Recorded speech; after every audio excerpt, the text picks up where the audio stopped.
formal reading of the indictment. Yes, Your Honor.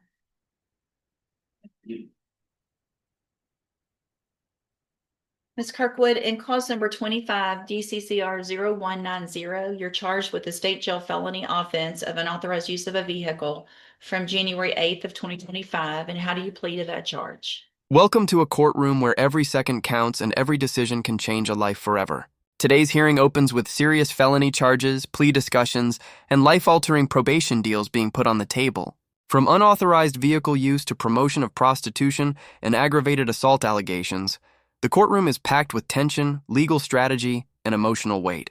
Watch closely as judges evaluate evidence, negotiate plea agreements, and decide who walks out free, and who walks into years of probation or prison.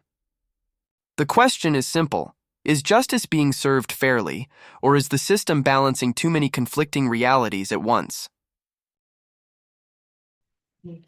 Are you pleading guilty freely and voluntarily?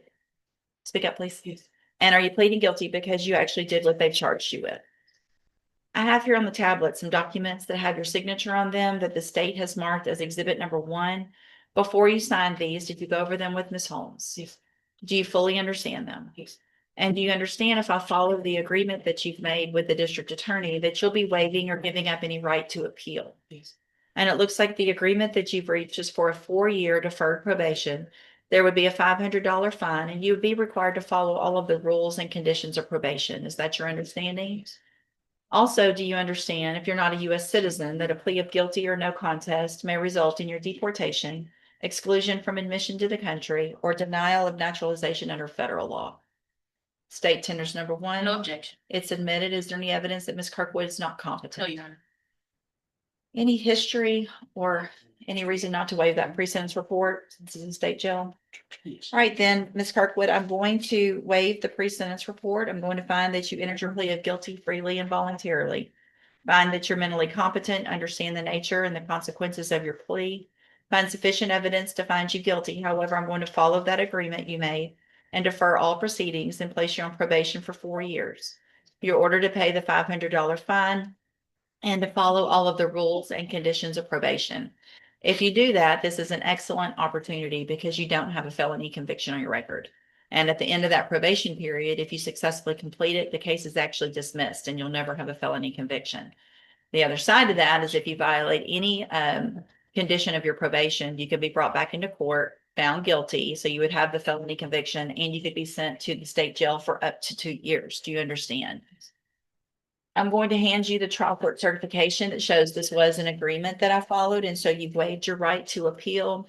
Also, Ms. Kirkwood, especially on a state jail felony, if you do everything you're supposed to up front on that probation, get some community service hours done, make sure your fees are all paid up, there's no reason for you not to get off early.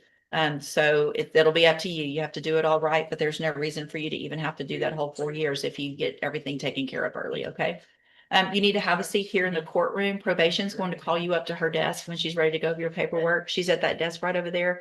So listen for her to call your name. Okay. Good luck to you, ma'am. And let's see, Ms. Holmes, you've got Aaron Riley.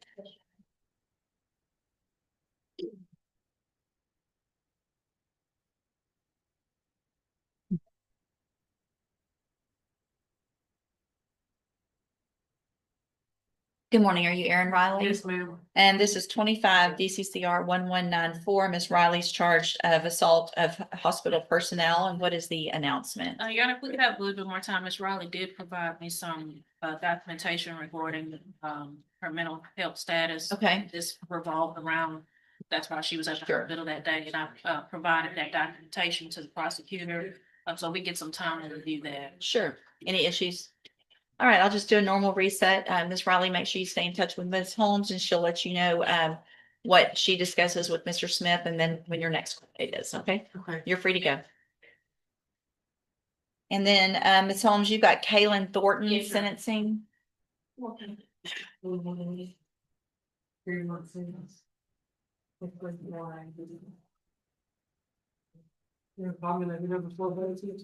Yes, ma'am. This is Mr. Coleman's on Kaylin Thornton. Good morning, sir. You're Kaylin Thornton. And Mr. Thornton was previously in court in cause number 26 DCCR 0220, entered a plea of guilty to the third-degree felony offense of promotion of prostitution. I have received the pre-sentence report and reviewed it. Have you both had an opportunity to review it? Yes, Your Honor. Yes, Judge. Any additions or corrections? The only correction, Mr. Thornton is working now. He Good. works for IHOP and at Main Event. Okay, So I know he said he was unemployed, but he is working. good. Good. Anything else? Based on the PSI and the lack of criminal history, I know the agreement was for a straight probation. We were inquiring as to whether the court would consider deferred. Mr. Smith? Judge, this isn't my case, but I would defer to your. I mean, I typically, especially for job purposes, depending on the nature of the offense, give that opportunity. On a first, we've got no misdemeanor, no juvenile, no felony. It would make sense to me. Any issue? I don't have an issue with it. Okay. Mr. Coleman might get mad at both of us, but Well, he's not here. I can handle it. All right, sir, what I'm going to do then, based on that discussion is modify this to a pen deferred. All right, anything else then before I go forward with sentencing? He has a GPS monitor on. He's been having it on for quite some time. And that was a bond condition, so Yeah. that would be, I think, I won't require that unless there's some issues with probation, so he'll be able to get that off later today or tomorrow. And as long as everything else is going well, that shouldn't be an issue. I'll go through with all the conditions and make sure that's all understood, all right?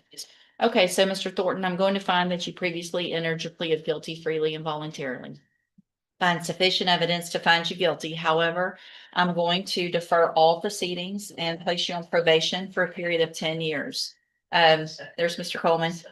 As I was watching upstairs, Go I ahead. asked that the court reconsider, Judge. This, initially, there was an allegation of violence. I don't know if the court would want to put this on a brief hold so that, we can maybe take a look at the PC affidavit, and I can also give you a summary. But not only was there an aggravated promotion of, excuse me, I'm out of breath because. No, take your took the time. stairs down. That's okay. Not only was there an allegation, that started out as a first degree aggravated promotion of prostitution that we have agreed to plead down to a lesser. But there was also an allegation that the individual or individuals who this defendant was essentially pimping, were assaulted by this defendant, Judge. And I think under those circumstances, he's not, I think deferred would not be appropriate in this case. So let me do this. Thank you for coming down, Mr. Smith. Mr. Coleman, give me just a second. I'm going to take a look at that. And I would say that is an allegation. I'm not sure if Mr. Coleman has actually spoken with the alleged complainant. She's incarcerated, so maybe he could, or she was incarcerated as of last week. Happy to have a sentencing hearing if the court. But goes- like I stated, for the reasons, there have been several types of cases where the court, for even, I would say worse offenses than this, where a person has had the opportunity with deferred probation when they do not have any prior criminal history. So we believe that that would be fair, in this situation. Well, give me a second because y'all did agree already and That's right, Judge. that was what was offered and it wasn't unagreed as to the type of probation. So give me just a minute.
right, I think I'm gonna go along with that original deal. Thank you for coming down, Mr. Coleman. Thank you. Obviously, the allegations are,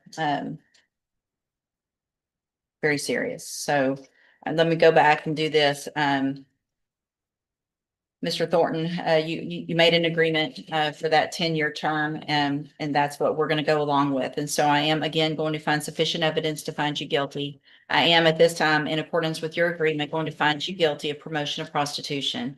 I'm going to sentence you in accordance with your agreement to a term of 10 years in prison, but that'll be probated. You'll be on probation for 10 years. You're ordered to pay a $1,000 fine and to follow all of the rules and conditions of probation. That includes, you will initially be on the high medium caseload, which just means you'll be under a little more supervision so they can make sure you're headed in the right path. You will be required to complete the moral recognition therapy and pay the cost of that. Have absolutely no contact with Caitlin Whitsitt, and not be on the premises of 4150 Maida Road. In addition, no association or, whatsoever with prostitutes in any way, whether they're willing or not. You cannot have anything to do with them. Do you understand? If you do everything you're supposed to, you still have an excellent opportunity because you'll be able to serve that 10-year sentence while you're out on probation instead of in prison. But the other side of that is if you violate any condition of probation, you'll be brought back into court and you'll be facing that 10-year sentence that you agreed to. Do you understand? All right, I'm handing you the trial court certification that shows this was an agreement that I followed, and so you've waived your right to appeal. I have also handed you a written admonishment regarding your ineligibility to possess a firearm or ammunition. Because of the judgment entered against you, you're ineligible under Texas law to possess a firearm or ammunition. Possession of a firearm or ammunition could lead to charges against you. If you have questions about the laws that make you ineligible to possess a firearm or ammunition, or about how long that lasts, you can talk with Ms. Holmes. You need to have a seat here in the courtroom. Probation will call you up to her desk when she's ready to go over your paperwork. Thank you, Ms. Holmes. Thank you, Thank Mr. you. Coleman.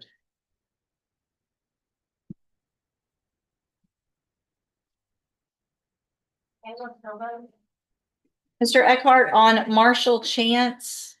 Mr. Smith.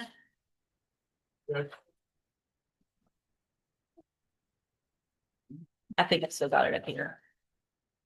Sorry, I was taking a reprimand from Mr. Coleman. That's okay. Never seen that man so out of breath. All right, sir, you Marshall Chance. And Mr. Chance is here in cause number 26 DCCR 0370 and charged with aggravated assault with a deadly weapon. Mr. Gertz is the attorney. Mr. Eckhart's here for Mr. Gertz today and has filed a motion asking that I consider removing the GPS monitoring device because you're unable to get on the premises of work. Is that correct? There's an issue? Yes, Judge. So since he's been on bond conditions, he's been on short-term leave. He is now in the process of trying to get back to work, and the facility will not let him work where he does, where his normal job duties require because he works around explosives. The GPS company, they've gone through efforts to see if the GPS company can verify the equipment as it's an industry term, intrinsically safe, meaning that it can withstand any elements that would potentially cause ignitable liquids to explode. So I think there's a lot of devices that cannot go into certain facilities because they are not deemed intrinsically safe, like cell phones and things like that. And the GPS monitoring company cannot verify that.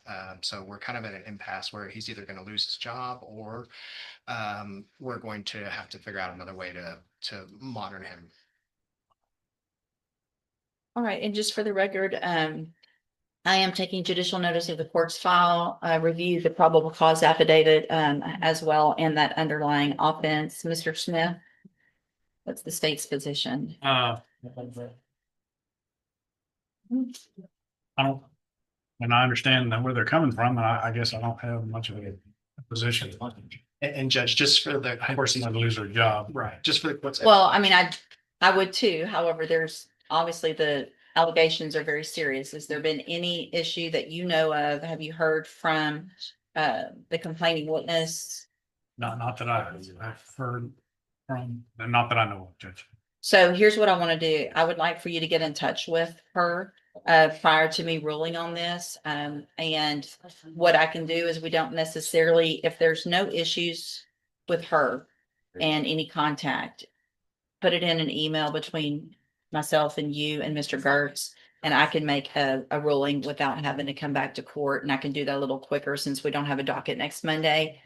If there is an issue, then obviously if we need to come back, we'll reset it just for a couple of weeks and come back and let everybody make that argument or bring her here or whatever we need to do. Okay. All right. So stay in touch with Mr. Gertz.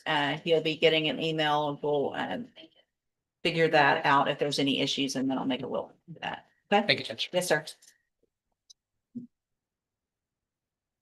Today's courtroom session shows just how complex modern justice really is.